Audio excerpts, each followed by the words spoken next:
Dobar dan and good afternoon, everybody. Thanks for this introduction. My name is Lidia Keser and I'm working in UNICEF. So in behalf of UNICEF today, I'll be presenting our project that we are jointly conducting with our partner, Vinča Institute. First of all, I would like to thank our colleague, Professor Milena Jovašević-Stojanović, for inviting us to participate in today's conference and on the opportunity to present the project Schools for a Better Air Quality. This project has been launched as a response to the alarming situation with the air pollution here in Serbia. I'm pretty much sure that you are aware of the situation here and the data that we are receiving every day regarding this issue. The main goal of the project is to increase awareness of school children, their parents and teachers about air pollution and its damaging impact on children's health, but by using innovative technology based on the low-cost quality monitoring sensors. This project will involve 45 schools distributed in 15 local self-governments in Western Serbia. And besides development of the low-cost monitoring system, this project will also strengthen and promote STEM, which means science, technology, engineering and math, teaching and learning in selected schools on air quality, and promote climate and air pollution literacy and activism among young people in 15 municipalities. Besides that, we try to build capacity of local self-governments in policy making using air quality data and to promote dialogue between them and young people. And now I will explain how the low-cost air pollution sensors will be used as a part of this project. In cooperation with the Ministry of Education, Science, Technology, Science and Development, the low-cost sensors will be installed in 45 selected schools in up to 15 selected municipalities, on average 3 schools per municipality. Real-time tracking of the air pollution at schools' micro-locations will directly help teachers to decide daily schools activities. Moreover, this innovative project will help children to understand the importance of real-time air quality monitoring, which will raise their awareness and knowledge to create future positive change in social norms and behavior. Therefore, a 3-component system will be developed, which assume devices with the low-cost sensors, IoT platform, and the website. I will now describe a little bit more, provide the information a little more about the devices. Each of the devices is developed by our implementing partner, Internet Society of Serbia. And this table actually shows what is the inside of the devices, which is, I guess, more relevant for you. So you can see the interior of the devices, and you can see that inside we have laser particle sensors for PM1, PM2.5 and PM10 particles. The producer is a PLANTOWER Technology. Then we also have 2 digital gas sensors for sulfur dioxide and nitrogen dioxide, both produced by SPET sensor. Together with the PCB board, which is JLC is actually the producer. And besides the sensors, there is the regular setting. We have the microcontroller, RGB LED, then buttons, voltage, converters and USBC port. Everything is actually set in a 3D printed box. So as I have already mentioned, each of the schools will be equipped with 3 devices, and to ensure permanent measurements in case that one of them fails. I'm going to show you how they are looking now when they are completed fully. So, devices will be permanently supplied with electricity and internet and positioned on unreachable places for kids and under control of delegated teacher in the school. At the end of the installation process, we will have a low-cost sensors network that contains 135 devices. So far, the first batch of 29 devices is completed.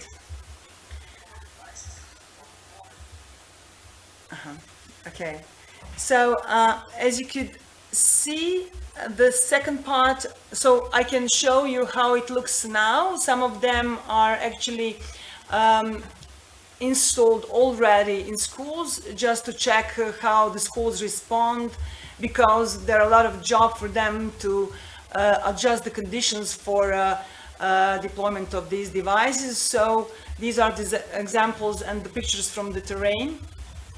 So you can see now how they are protected, and this is the third example. So as I mentioned, the second part of the system is an IoT platform, which is the next element of the air pollution low-cost monitoring system, and it was recently completed by Internet Society partner organization. IoT platform is developed to aggregate measure data and provide capabilities for report generation. While air quality monitoring devices will send real-time raw sensory data about air pollution to the system, the platform will enable researchers to extract data, to create reports and visualizations. Any additional organizations or schools could join this air quality measuring network as far as they resemble the same type of air quality monitoring device. And the third component of the whole system is a website where everybody could find the data and the measurements, results from the measurements. So, but if by the middle of 2022 the validation of data shows that they are sufficiently reliable, the results of the measurements will be displayed on the website and will be made entirely public. Until then, the data will be used within teaching activities and for the needs of specially designed programs in schools as a part of the tools for educating students in order to raise the awareness of the importance. Excuse me, please, wait a minute. Understanding and monitoring information on air quality. So quality assurance of air quality data is one of the key components of this project. So therefore, Vinča's project team is closely following development of Internet Society devices and IoT platform. Vinča are developing protocols for testing, evaluation and calibration of sensors. In the framework of this initiative, Vinča's team will develop a calibration models using collocation with reference monitors as the main tool. Each sensor will go through initial, before deployment, and periodic calibration. Data is regularly quality assured, including device calibration by Vinča Institute, and published on IoT platform for increased awareness. So, I would like to point out that on this project we have a huge consortium of partners.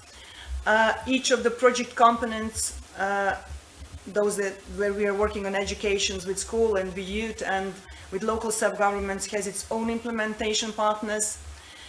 But on the development of the low-cost sensor-based monitoring system, we are working in cooperation with Internet Society of Serbia and with our host today, Vinča Institute. The implementation of this project is financially supported by the Government of Norway. This is from my side, and thank you for the attention.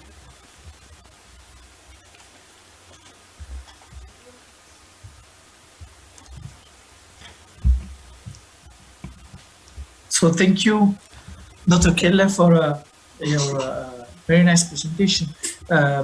I'm just checking if there are questions. Otherwise, I have one. I see that Milena raised her hand. Oh, I didn't change mine. Okay, okay. So I have some question to Dr. Keller.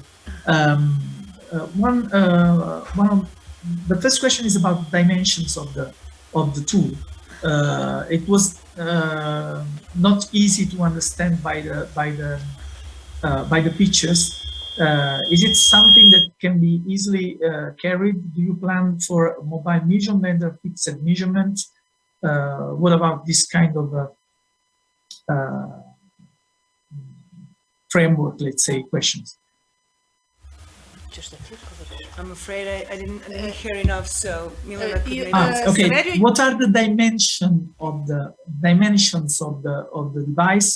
Do you plan for mobile deployments or fixed deployments?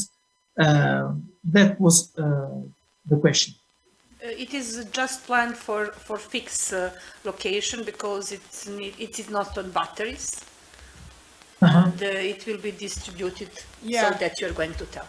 Yeah, they will be deployed on walls of schools and they will be fixed on facade, and we actually set standards, I mean criteria for the schools to fulfill, you know, when they applied to be involved in the project. So position of the devices, they are like this size.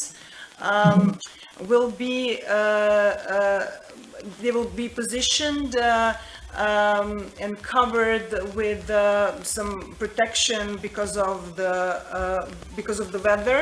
So, but they will be supplied with electricity constantly, and they will be connected with the internet all the time. So, and for that conditions, school is going to be responsible.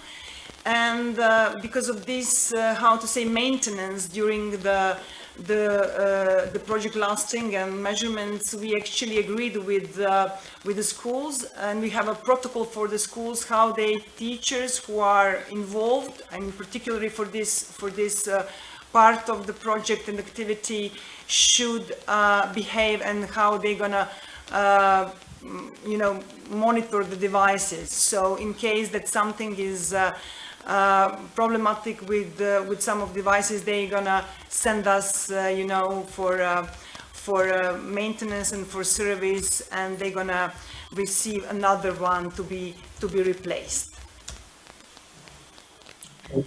Thank you. And last question. I've got a question, if possible. Okay. Can I? Of course. Within the device. Please. Oh, sorry. Okay.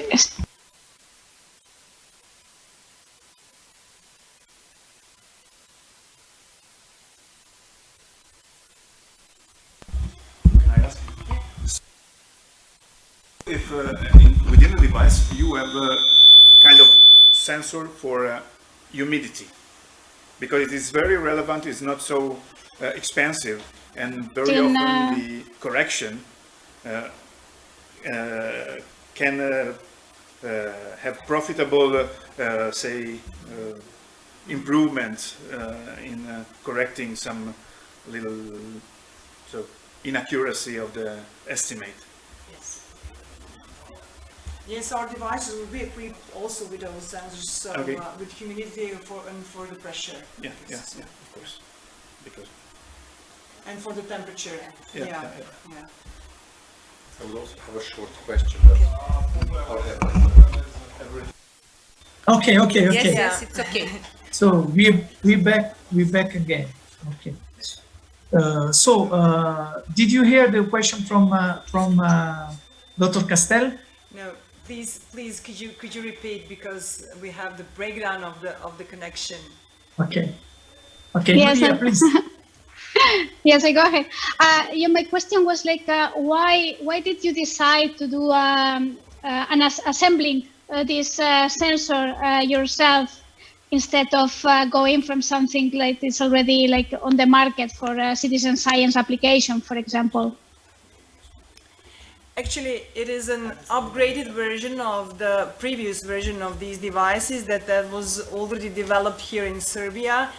The idea was to improve them a little bit and to bring the innovation. The previous version of this product had only PM particle sensors, so our idea was to improve them with additional gas sensors. So this is actually the already upgraded version that was in place here, developed for citizens' measurements and monitoring. So this is actually the situation. Thank you. Thank you, Lidia. Just a last question, and then we will proceed. How you will communicate results? You will communicate concentration, you will communicate max, you will communicate air quality index. What is your communication medium? Yeah, on the website, it was planned to have a depiction of data expressed according to the air quality index. So until we actually go through the all testing of the devices and then when we conclude that our data are valid and accurate enough, then we will publish the data on the website. Until then, data will not be available for the public. They will be only used for the educational tools for the children, just to be introduced with the measurements. So as I mentioned, we will express the data in the form of air quality index. Okay, thank you very much. Thank you you very too much as for well. your presentation.